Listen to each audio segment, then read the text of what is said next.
Stockholm, 1989. A mid-level economist at Sweden's central bank named Lars Johansson. The name is composite. The pattern is documented had access to every relevant economic indicator in the Swedish financial system. He read the data every morning. He understood monetary policy. He had spent 15 years studying exactly the kind of credit expansion that was visibly, measurably, undeniably occurring in Sweden's property and financial markets. He did not see the crisis coming, not because the data was hidden, not because his training was insufficient, not because he was careless or distracted or intellectually lazy, because his brain was doing something that every human brain does when confronted with a slowly building systemic threat, something that neuroscience now documents with precision, that behavioral economics has catalogued with uncomfortable specificity, and that the historical record confirms has operated identically across every major economic crisis in modern history. His brain was pattern matching the present to the recent past. And the recent past had been fine. By 1992, Sweden's banking system had collapsed. Property values had fallen 50% in 3 years. Unemployment had tripled. The Swedish government had nationalized 2 of its largest banks. The crisis that Lars had not seen coming had arrived with a completeness that shocked even the people who had been warning about it. He was not alone in missing it. He was not unusual. He was, in the most precise sense, normal. And that is the most important thing this video will tell you. The conventional account of why people miss economic crises focuses on information. They didn't have access to the right data. The warning signs were obscured by complexity. The people who knew were not the people who needed to know. This account is wrong. Not partially wrong. Systematically, fundamentally wrong in a way that matters enormously for how you think about the crisis that is building right now. The people who missed every major economic crisis in the historical record were not, in general, lacking information. They were, in general, processing information through psychological mechanisms that made the threat invisible, regardless of how clearly it appeared in the data. Daniel Kahneman's research on cognitive bias, work that earned him the Nobel Prize, in economics identifies what he calls the difference between System 1 and System 2 thinking. System 1 is fast, automatic, pattern-based. System 2 is slow, deliberate, analytical. Economic crises build slowly in System 2 data. They are visible in trend analysis, in structural comparisons, in the kind of careful, deliberate thinking that requires sustained attention. But human beings experience their economic environment through System 1. They feel whether things are going well or badly based on their immediate experience, their social environment, the recent past. And in the period immediately before every major crisis, System 1 almost always signals safety because things have been fine recently, because the people around them are not panicking, because the crisis which is building in the data has not yet manifested in the lived experience that System 1 uses to calibrate its sense of threat. This is not stupidity. It is the normal operation of the human cognitive system in an abnormal environment. Understanding the 5 specific mechanisms through which this operates is the most practically useful thing you can take from 2,000 years of documented economic catastrophe. London, 2006. Every major bank in the city had risk management departments staffed with some of the most quantitatively sophisticated professionals in the world. Their models were calibrated on historical data. Their stress tests were designed to capture the risk of events that had occurred in the past.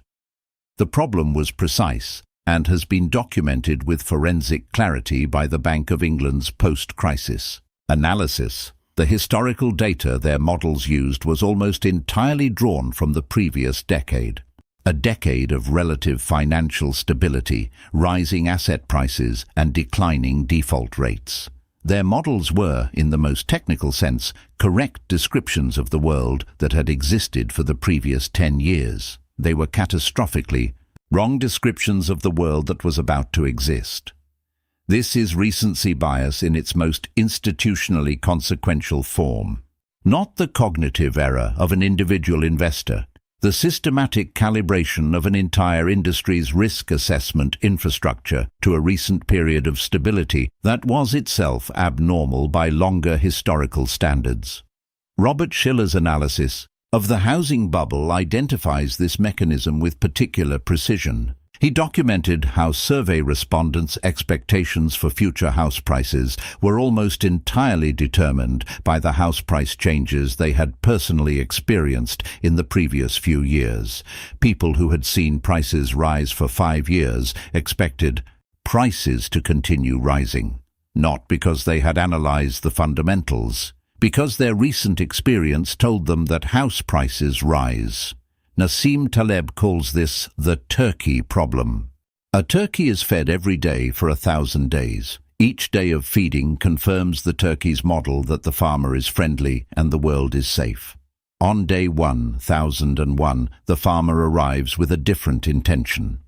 The turkey's 1,000-day history of safety provides no warning of what is about to happen. The very consistency of the recent past has made the discontinuity invisible. Every major economic crisis in the historical record is, from the perspective of the people living through it, a turkey problem. The Swedish banking crisis of the early 1990s came after a decade of credit expansion that had seemed each year to be within the range of normal. The Japanese asset bubble of the late 1980s built on 20 years of apparently normal Japanese economic development. The American housing bubble grew through 5 years of apparent confirmation that house prices in America did not fall nationally. Each crisis was invisible not because the trend was hidden, but because the trend had been consistent long enough to become the baseline against which new information was evaluated. Lars Johansson's brain was doing exactly what evolution designed it to do, using recent experience as the primary input for threat assessment.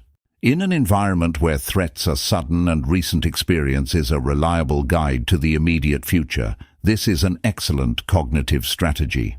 In an environment where threats build slowly over years and then materialize suddenly, it is the mechanism through which intelligent, informed, well-trained professionals miss catastrophes that are visible in the data they read every day. Tokyo, 1989.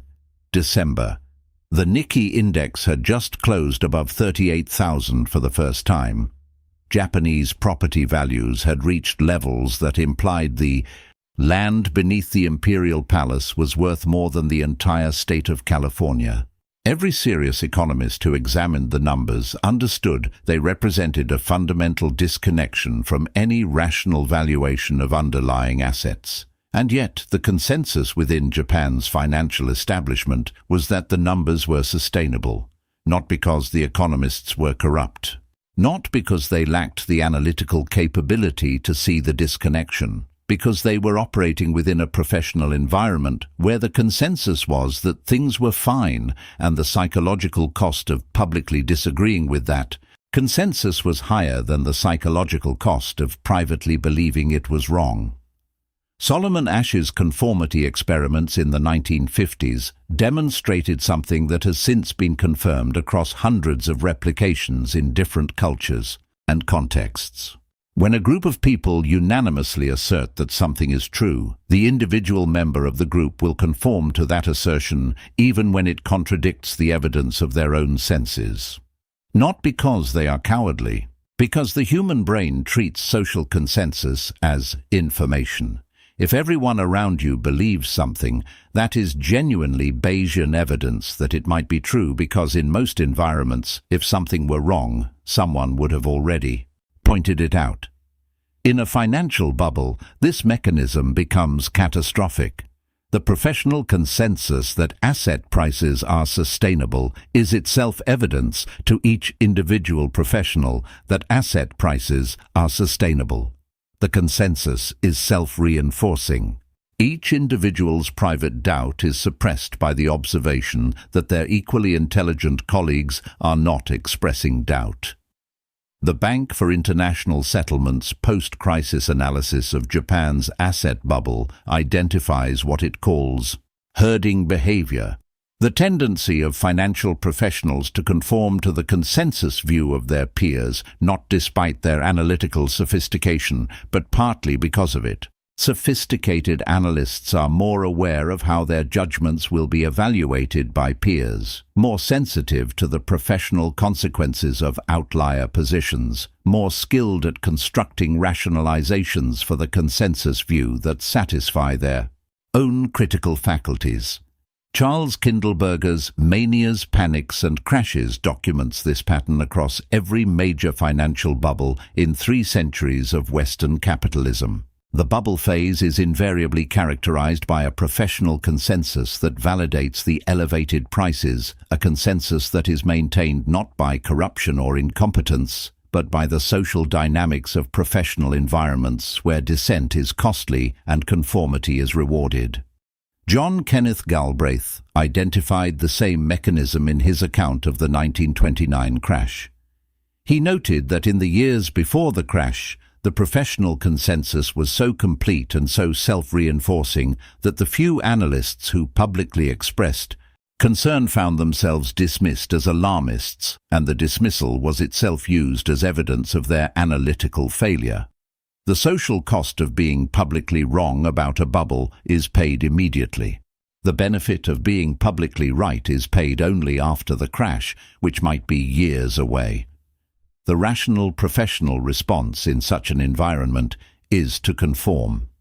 And the collective result of individually rational conformity is a professional consensus that remains stable until the moment it collapses. This is not a failure of the financial system's most sophisticated participants.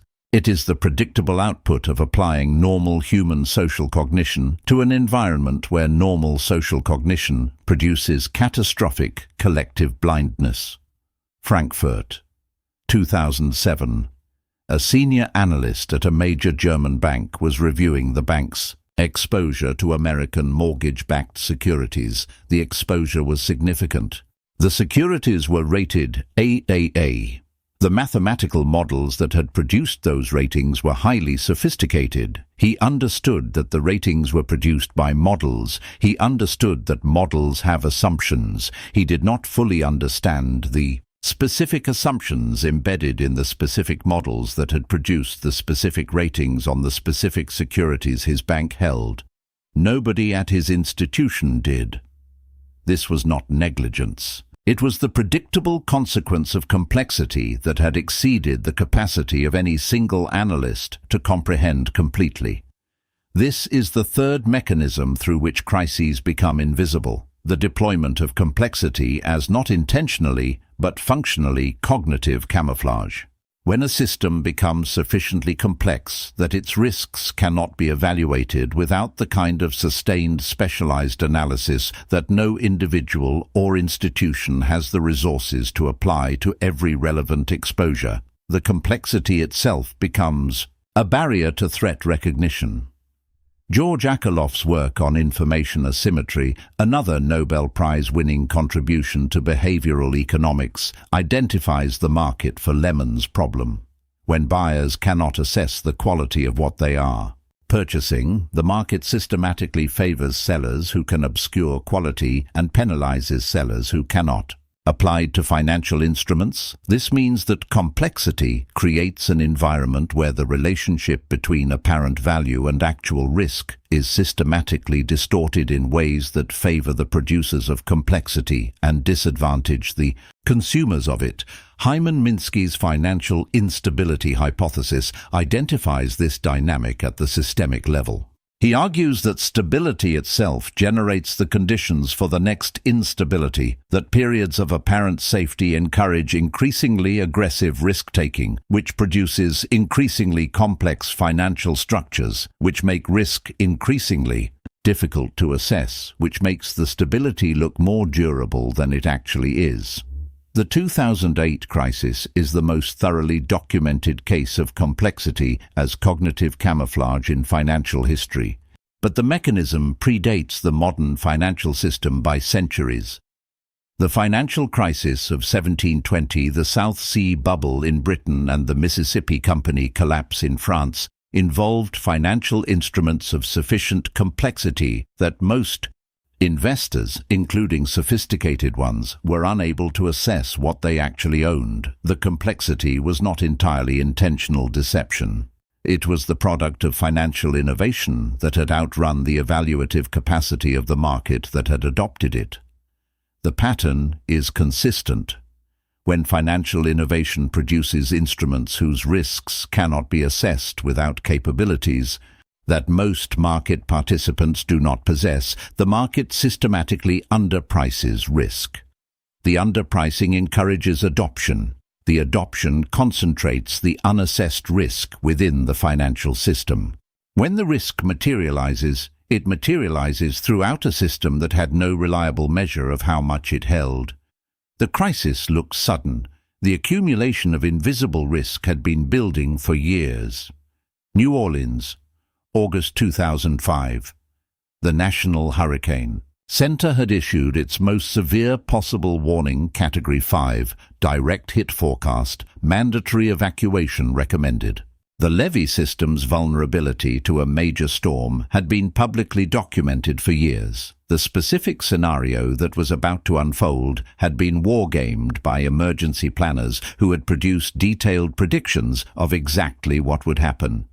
Significant portion of the city's residents did not evacuate, not because they lacked information. Because the human brain has a deeply embedded tendency to treat the continuation of the current state as more probable than discontinuous change, even when the evidence for discontinuous change is explicit, documented, and officially communicated.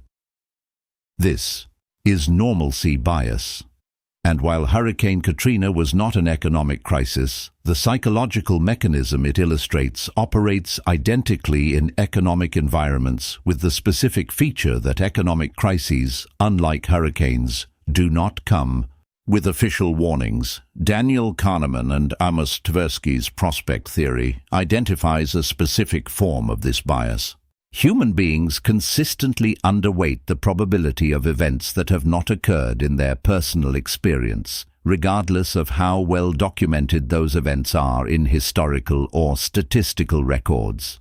The person who has never personally experienced a bank failure underweights the probability of bank failure, not because they don't know it can happen, but because it has not happened in their experiential reference frame. Every major economic crisis produces post-mortems noting that the warning signs were visible and ignored. The Swedish banking crisis, the Japanese asset bubble, the American savings and loan crisis, the Asian financial crisis of 1997, the Russian default of 1998, the dot-com collapse, the 2008 financial crisis. In each case, serious analysts had documented the structural vulnerabilities before the crisis materialized. In each case, the documentation had insufficient impact on behavior, because documentation of a future event is processed differently than experience of a past one. The brain that has read about a crisis and the brain that has lived through one are calibrated differently for recognizing the next one. This creates a specific vulnerability that appears in every generation. Each generation's financial professionals have personal experience of the crises that occurred during their careers. They are sensitized to those specific patterns. They are, correspondingly, less sensitized to the patterns of crises that occurred before their careers began. The generation of risk managers who came of age after 2008 are calibrated for mortgage-related systemic risk. They will recognize it if it recurs. They are correspondingly less calibrated for other forms of systemic risk, the forms that their historical knowledge covers abstractly, but their experiential memory does not cover at all. The crisis that is building right now is, by definition, one that most of the people who will be affected by it have never personally experienced, which means it is, by definition, one that normalcy bias is actively making invisible to the people best positioned to respond to it. San Francisco, 2005. Michael Burry had read the mortgage documentation. He had analyzed the underlying loan files. He had built a model that showed with uncomfortable precision that the American housing market was sitting on a foundation of loans that would default at rates the broader market had not priced. He was right. He was also, for 2 full years after he began acting on his analysis, professionally isolated, personally attacked, and watching his fund lose investor confidence as his positions cost money while the market continued rising.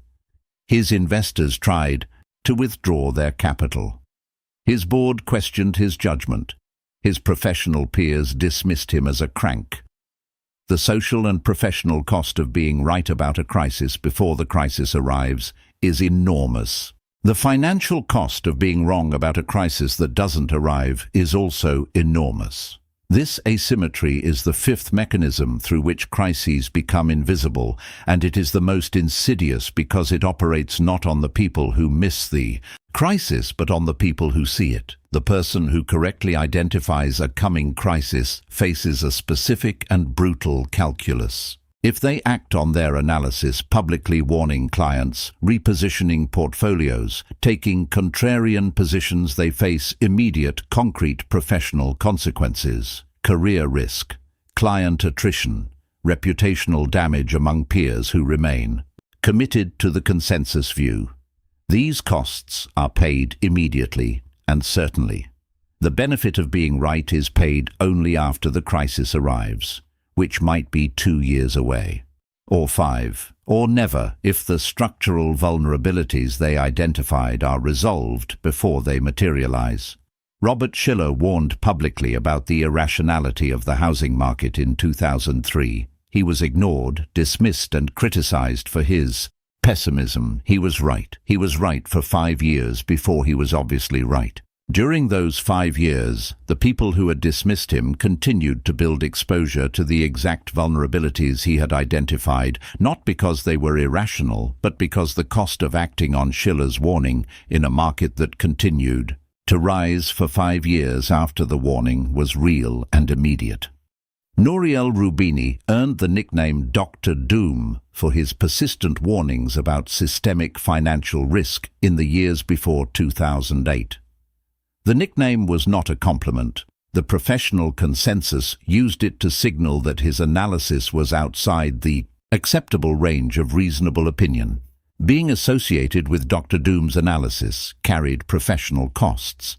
The costs were paid by analysts who took his warnings seriously years before the crash proved him right.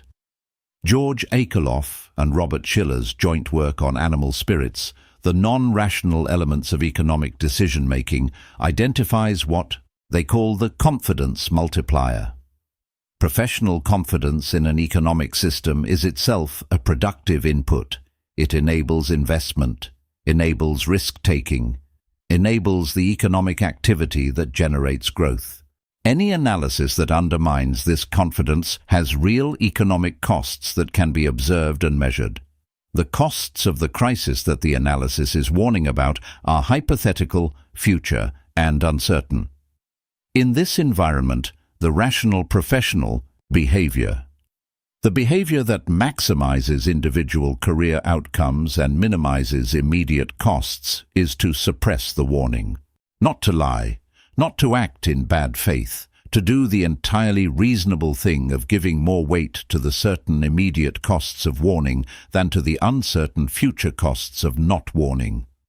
The collective result of individually rational warning suppression is a professional environment in which the warnings that could prevent or mitigate a crisis are systematically underproduced, relative to their social value. Here is what 5 psychological mechanisms reveal about the crisis that is building right now. It will not be announced. No official body will identify it at a useful time. The rating agencies that should identify it are calibrated on recent history, which means their models are optimized for the crisis that just happened, not the one that is building. The professional consensus that should identify it is maintained by social dynamics that punish dissent before it is vindicated. The complexity that should be analyzed is obscuring the risk from the analysts who hold it. The normalcy bias of every person experiencing the current stability is actively filtering out the evidence that stability is not permanent.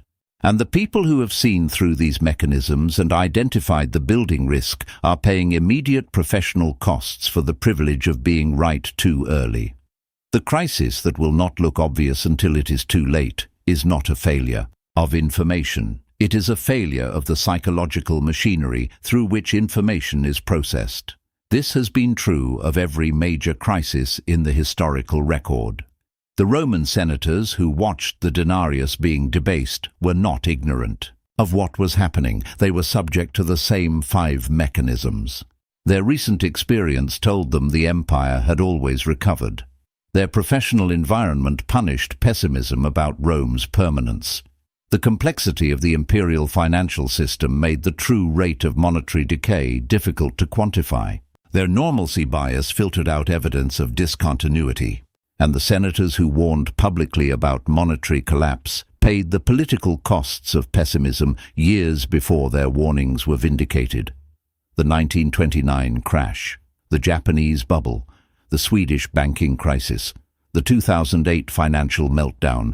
In each case, the 5 mechanisms operated identically. The crisis built in the data. The psychological machinery made it invisible. And then it arrived. Now here is the question that the historical record forces on anyone paying attention. What does the current environment look like through each of these 5 mechanisms? Recency bias. The last 15 years have been characterized by extraordinary central bank intervention that has consistently prevented the kind of asset price correction that historical cycles suggest should have occurred multiple times. Every near correction has been followed by recovery. The recent experience is that crises are manageable. The recent experience is building exactly the calibration failure that preceded every historical crisis. Social proof. The professional consensus in most developed financial markets remains that current asset price levels are sustainable given the interest rate environment. Analysts who question this consensus are still paying the professional costs of outlier positions. The consensus is intact. This is not evidence of its correctness. Complexity. The current financial system is more complex than it has ever been. Derivative markets have grown to multiples of global GDP. Supply chain interdependencies connect every major economy to every other in ways that make contagion faster and more complete than in any previous era. The complexity has outrun the evaluative capacity of every institution in the system. Normalcy bias.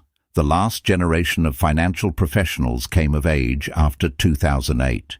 They have personal experience of a financial crisis. They are calibrated for mortgage-related systemic risk. They are correspondingly less calibrated for sovereign debt risk, for currency crisis dynamics, for the specific vulnerabilities of a financial system built on interest rate assumptions that have shifted more dramatically in the past 3 years than in any equivalent period since the 1970s. Warning asymmetry. The analysts who are currently warning about structural vulnerabilities are paying the same professional costs that every early warner has paid in every previous crisis. Their warnings are available. They are not being amplified by the professional consensus. Because the professional consensus is doing exactly what it always does, discounting warnings that have not yet been vindicated. The crisis that is building right now will not look obvious until it is too late. Not because the evidence is hidden, because your brain is doing exactly what every brain did before every previous crisis, processing the evidence through 5 psychological mechanisms that were designed for a different kind of threat. The threats that evolution equipped us to recognize are sudden, visible, and recent. The threat that is building right now is gradual, structural, and historical. Your System 1 is telling you things are fine. Your recent experience confirms it. Your professional environment reinforces it. The complexity surrounding you obscures the structural vulnerability. Your normalcy bias is filtering out the discontinuity evidence, and the people warning you most clearly are paying the highest professional costs for doing so.